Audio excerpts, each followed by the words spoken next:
Selamat siang untuk kita semua.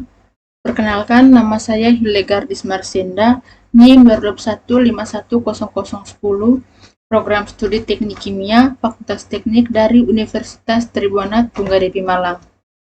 Di sini saya akan menjelaskan PPT yang berjudul Rancang Alat Menara Destilasi pada proses pembuatan asam tereftalat dari paraksilin menggunakan proses AMOCO. Industri kimia Indonesia berkembang pesat seiring meningkatnya permintaan publik terutama dalam sektor pengolahan sumber daya menjadi barang jadi. Salah satu sektor utama yang tumbuh adalah industri polimer yang menghasilkan berbagai produk seperti plastik, cat, obat-obatan, dan serat sintetis. Asam tereftalat menjadi bahan baku penting dalam industri ini yang diproduksi dari paraksilin. Paraksilin dipilih karena mudah oksidasi, sangat reaktif, tersedia luas melalui proses steam cracking atau catalytic reforming, serta menghasilkan asam tereftalat murni dengan kualitas tinggi. Asam tereftalat kemudian digunakan dalam pembuatan PET atau polietilena tereftalat, bahan utama botol plastik. Dalam proses produksinya, kolom distilasi memainkan peran untuk memisahkan komponen berdasarkan perbedaan titik didih.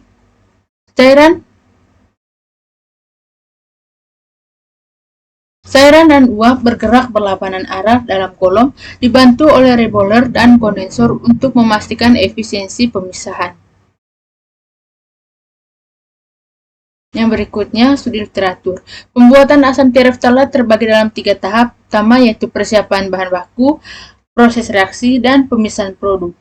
Bahan baku utama berupa paraksilin disimpan dalam tangki pada kondisi 30 derajat Celcius dengan tekanan 1 atm bersama asam asetat sebagai pelarut serta katalis seperti COBr2, MnBr2, dan MnAc2. Seluruh bahan dicampur dalam mixed room lalu dialirkan ke reaktor CSTR yang bersuhu 210 derajat Celcius dengan tekanan 6,98 atm.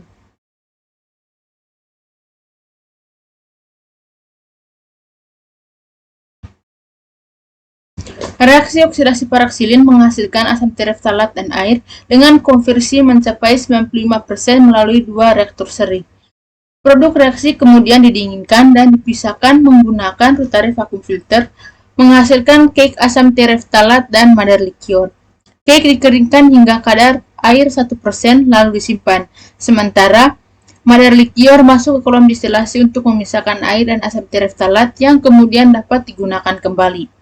Yang berikutnya, kolom distilasi bekerja berdasarkan perbedaan titik didih menggunakan reboiler, kondensor, dan reflux untuk menghasilkan fraksi murni secara efisien.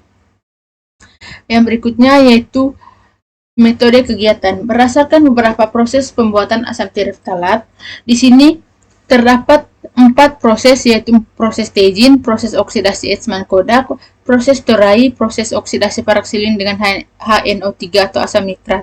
Maka di sini kami memilih proses AMOCO karena beberapa alasan. Yang pertama, reaksi sederhana dengan satu langkah, bahan baku yang digunakan dalam proses ini mudah didapatkan, proses oksidasi sangat efisien dibandingkan dengan metode lainnya, konversi produk sangat tinggi, serta pelarut dapat memurnikan dan digunakan kembali. Yang berikutnya hasilan pembahasan. Menara destilasi berfungsi untuk memisahkan campuran berdasarkan titik didih. Pada proses prarancangan pabrik ini terjadi proses pemisahan antara asam asetat dan air dengan masing-masing titik didihnya, yaitu 118 derajat Celcius dan 100 derajat Celcius. Faktor-faktor yang mempengaruhi operasi kolom destilasi yaitu pertama kondisi feed, yang kedua kondisi reflux, dan yang ketiga kondisi aliran uap. Di sini bisa kita lihat untuk gambar hasil simulasi HYSYS.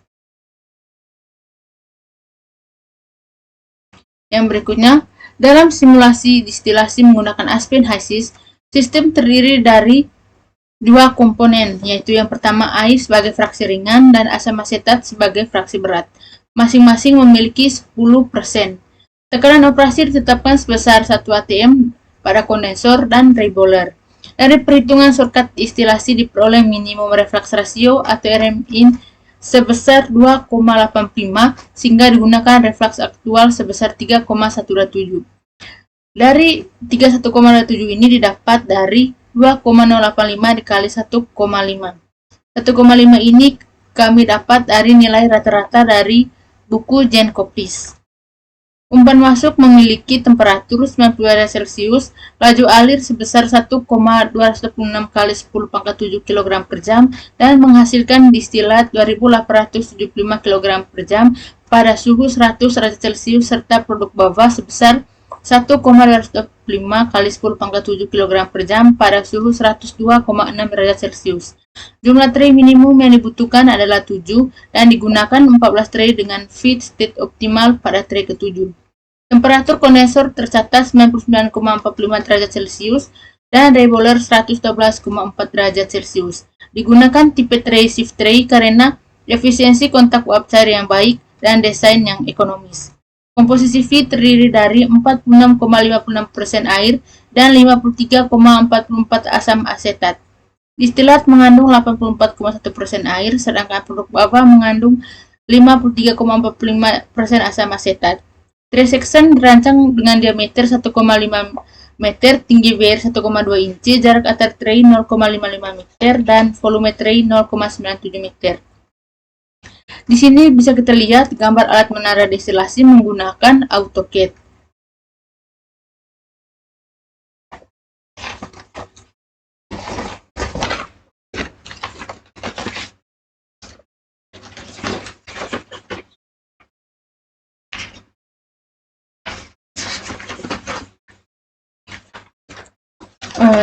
Di sini bisa kita lihat spesifikasi menara destilasi dari dimensi alat. Yang berikutnya kesimpulan. Berdasarkan hasil pembahasan di atas diperoleh beberapa kesimpulan, yaitu alat utama yang digunakan yaitu menara destilasi kapasitas 30.281,8362 kg per jam.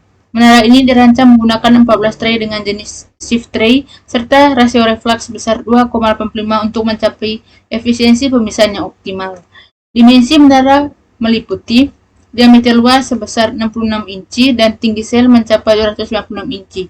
Proses destilasi dilakukan pada tekanan atmosfer 1 atm dengan suhu operasi sekitar 100 derajat Celcius. Bahan utama pada proses ini adalah paraksilin. Komposisi distilat terdiri dari H2O dan CH3COH sebesar 8.410% dan 1.590%. Sedangkan untuk komposisi bottoms, H2O dan CH3COOH sebesar 4.655% dan 5.345%. Sekian presentasi dari saya ucapkan terima kasih.